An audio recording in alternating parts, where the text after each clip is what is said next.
கறி குழம்பு வாசம் அது மன மனக்க வீசும் மல்லிப்பூவும் பேசும் தமிழ் பொண்ணு நல்ல ரோசம் கறி குழம்பு வாசம் அது மன மனக்க வீசும் மல்லிப்பூவும் பேசும் தமிழ் பொண்ணு நல்ல ரோசம்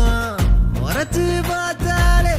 எனக்கு கேராகும் சூடா பார்த்தாலே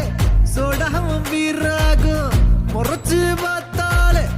எனக்கு கேராகும் சூடா பார்த்தாலே சோடாவும் வீராகும் அம்சமான லடுக்கி ஆளுக்குள்ள விழுந்த தடுக்கி மீன் குழம்பு இட்லி நான் உனக்கு ஏத்த சட்லி கறி குழம்பு வாசம் அது மன மனக்க வீசும் மல்லிப்பூ பேசும் தமிழ் பொண்ணு நல்ல ரோசம்